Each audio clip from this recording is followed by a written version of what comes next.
Bismillahirrahmanirrahim. Alhamdulillah hamdan katsiran thayyiban mubarakan fih kama yuhibbu rabbuna wa yardah. Asyhadu an la ilaha illallah wahdahu la syarikalah wa asyhadu anna Muhammadan abduhu wa rasuluh. Allahumma shalli wa sallim wa barik ala sayyidina Muhammadin wa ala alihi wa ashabihi wa man tabi'ahum bi ihsanin ila yaumiddin amma ba'du. Para pemirsa yang dirahmati Allah Subhanahu wa taala, puasa di bulan Ramadan adalah di antara kewajiban kita sebagai seorang yang beriman. Allah Subhanahu wa taala mengatakan, "Ya ayyuhalladzina amanu kutiba alaikumusiyam kama kutiba 'alal ladzina min qablikum la'allakum tattaqun." Wahai orang-orang yang beriman, diwajibkan atas kalian berpuasa sebagaimana diwajibkan atas orang-orang sebelum kalian agar kalian semua bertakwa kepada Allah Subhanahu wa taala.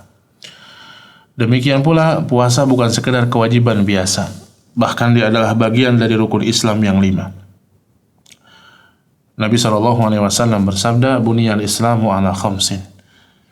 Islam itu dibangun di atas 5 perkara. Dan kemudian Nabi menyebut salah satunya adalah Shaumu Ramadan, berpuasa di bulan Ramadan. Hadirin yang dirahmati Allah Subhanahu wa taala, namun Nabi SAW juga memperingatkan kepada kita.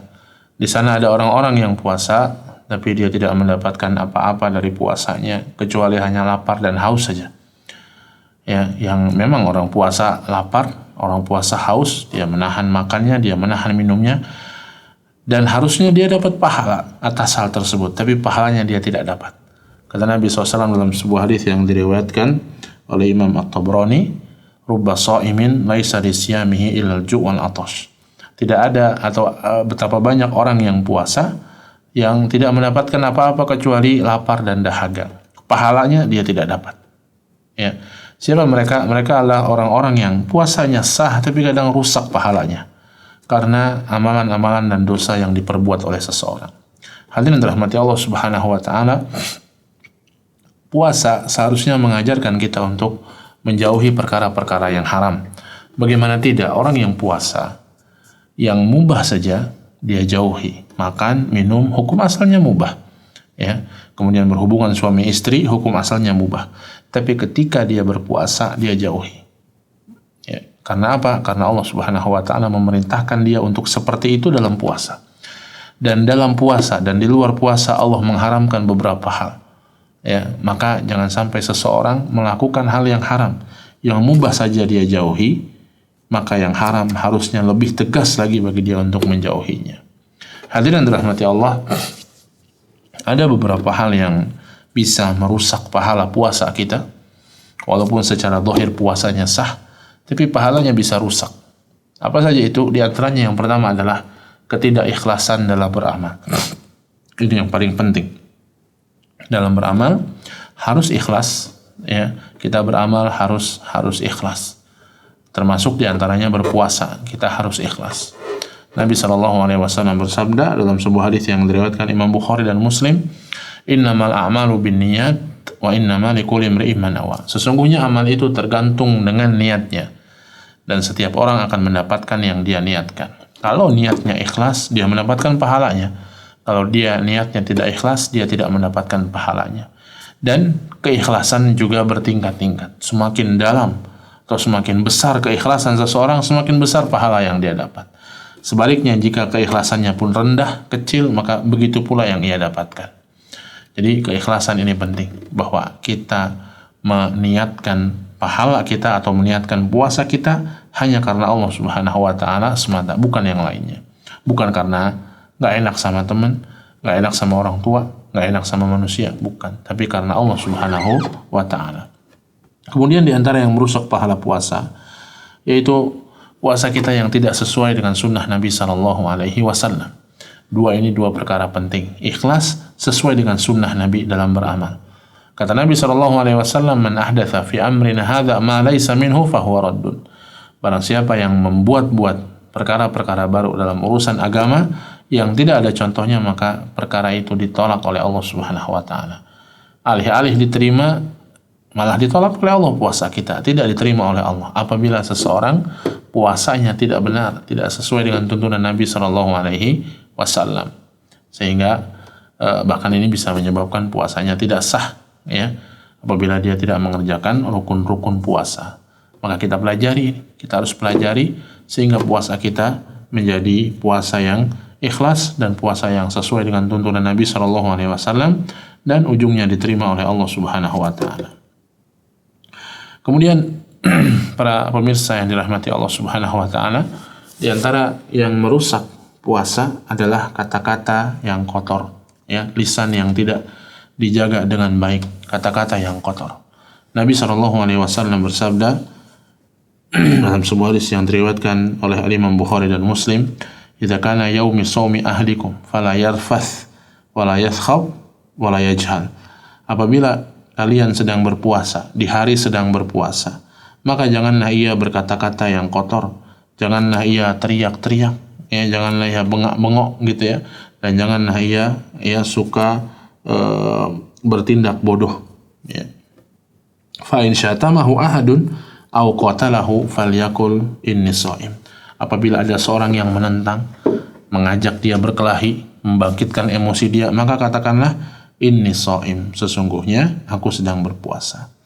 Maka ayat ini jelas atau hadis ini jelas, ya, melarang kita, Nabi SAW melarang kita dalam berpuasa untuk berkata-kata yang tidak baik lisan kita.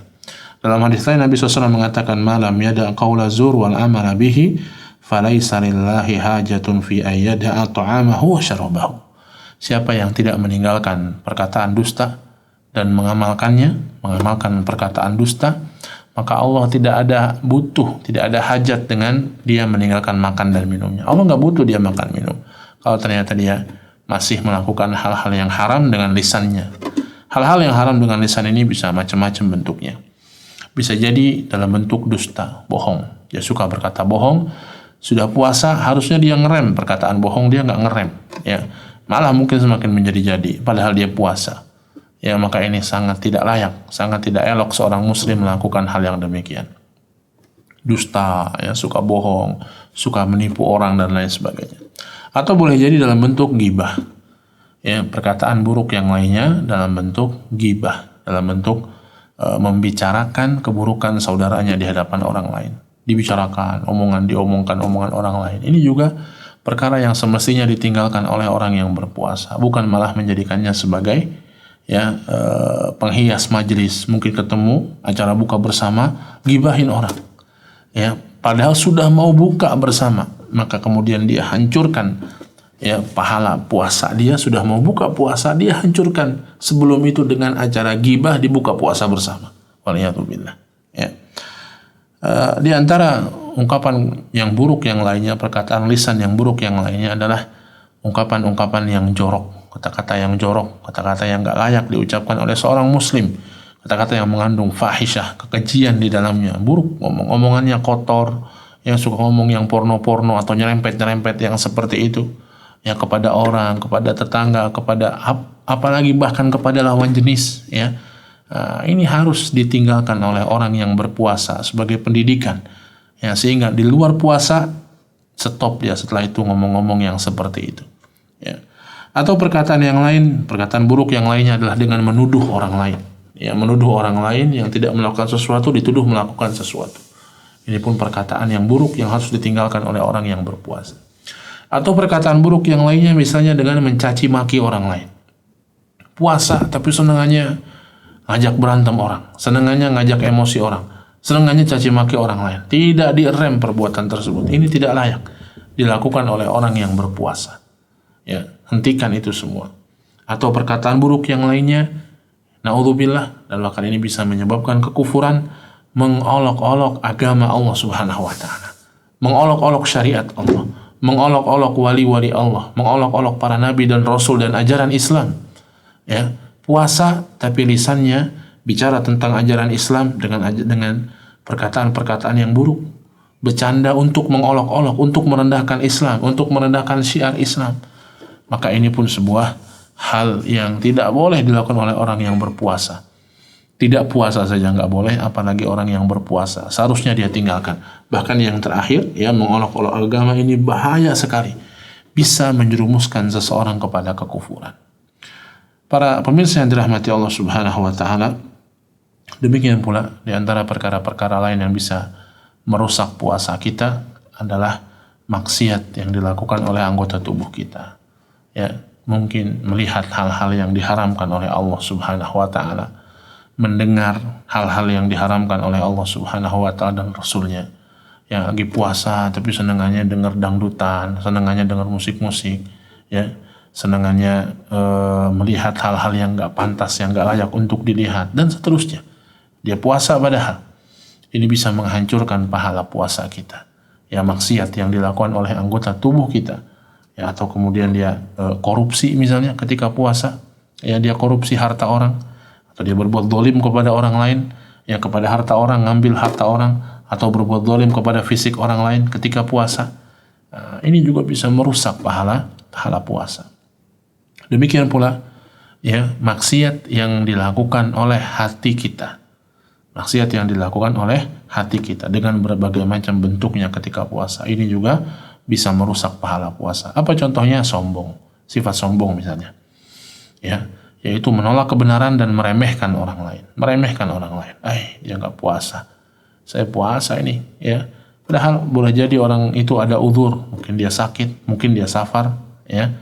Kita nggak perlu ujub dengan puasa kita, dengan ibadah kita. Atau kemudian dia hasad kepada orang lain, ya, hatinya hasad kepada orang lain, masih menyimpan hasad itu, padahal dia sedang puasa.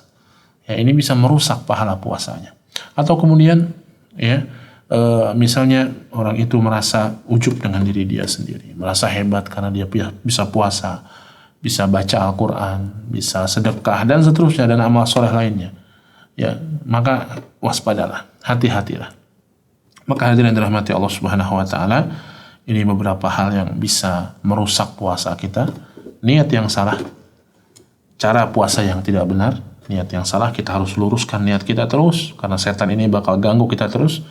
Cara puasa yang benar kita harus belajar. Dan maksiat-maksiat yang dilakukan oleh hati kita, ya.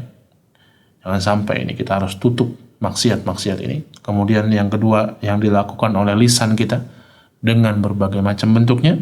Kemudian maksiat-maksiat yang dilakukan oleh anggota tubuh kita. Kita stop, kita tahan itu di bulan Ramadan.